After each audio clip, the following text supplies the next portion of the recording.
So I want to talk about the economist Richard Wolff. He's a Marxist economist. However, he has the education of your typical top-level CEO, top-level bureaucrat. I think he went to Yale with Janet Yellen as an example. But he's a Marxist, so he's not your typical low-hanging fruit leftist that you could sort of just easily punch your hole through their shitty ideas. He is a very sophisticated, intelligent person, and he happens to be a Marxist. His main point has to do with cooperative enterprises. His main example is the Mondragon enterprise in the Basque region of Spain. It's a very large worker-owned cooperative. It's got over 100,000 employees. It produces everything from dishwashers to bicycles. It collaborates with other very large corporations, and it is an example of what he's advocating for. Everyone that works there, they're members, they're not employees. They vote on their managers, they vote on the most important decisions that are made, and it just so happens that the Mondragon is a success story. If the sort of economy contracts, they're less likely to just get rid of their members. They're going to reallocate them. They're going to think in the best interests of those who work with them as members.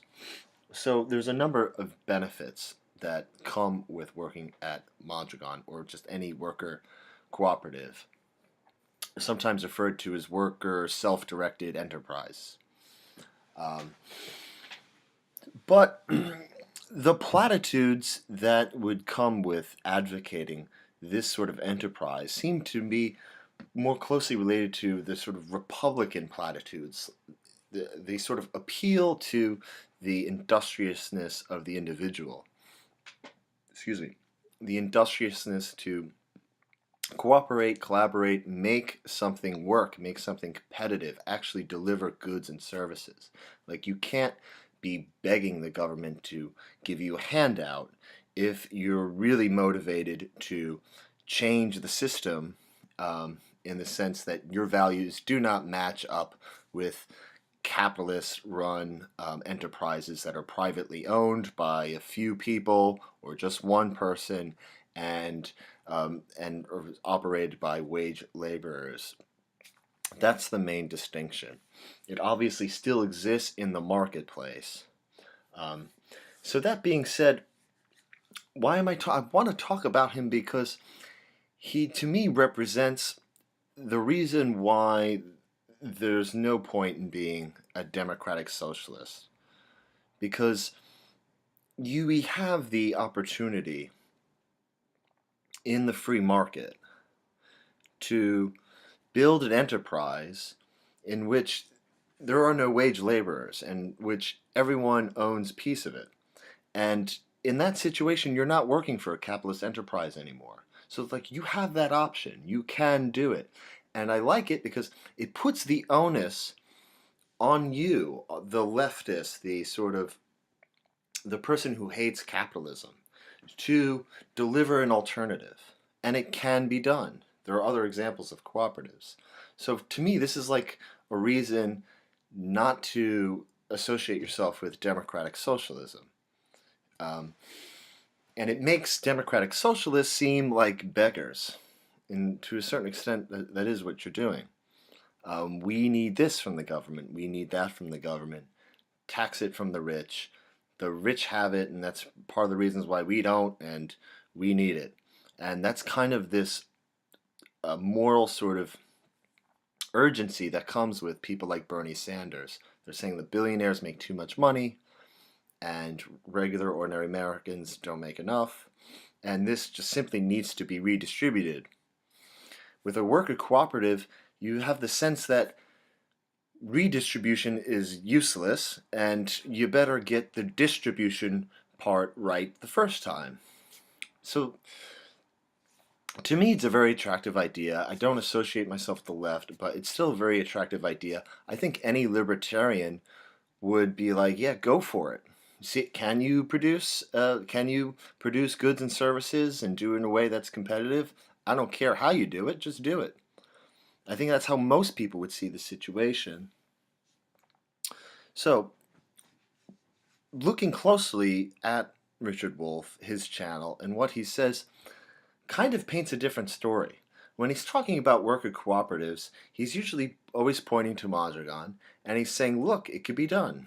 And then just about everything else that he says are like these examples of sort of egregious, capitalist gouging, banks gambling away pension funds, and all of these examples of where capitalism really takes on these sort of nefarious motives and allows for these sort of bad things to just be sort of a natural, commonplace um, activity that happens on the market. So he's evangelizing, and it's almost as though everyone has to agree with him first before system change could actually happen. He does use that word. He does use the phrase a lot, terminology, system change.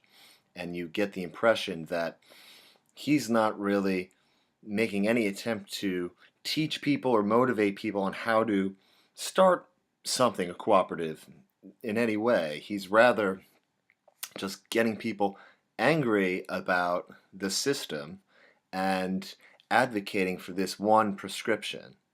And at least he is prescriptive and not just descriptive. But that's sort of where he leaves you. There's no, like, well, we need to pass this legislation. We need to train people how to start cooperatives. If you go to his website, democracyatwork.org, you see that there's no guideline there. It's sort of just a vague explanation of what a worker cooperative is without actually delivering any sort of agenda. Richard Wolff and worker self-directed enterprises, cooperative enterprises, are part of the reason why I've made a few videos in the past where I feel that there are misconceptions about Marxism that need to be addressed. From your Marxist point of view, from your hatred of capitalist organized institutions, you could take a number of different directions. You could be a socialist and just demand the government to tax wealthy people and redistribute funds through government programs. You could be like a union leader or join a union and just be very pro-union. Or, I mean, in the case of Germany, I think like after a certain point, if you have a certain number of people working in a corporation, a number of the board of directors are voted in by the workforce. So there are different ways forward in which you could meet the ultimate goal of having the labor force participate in the decisions that affect their employment. So the more you do that, the more you're getting closer to the sort of ownership of the means of production.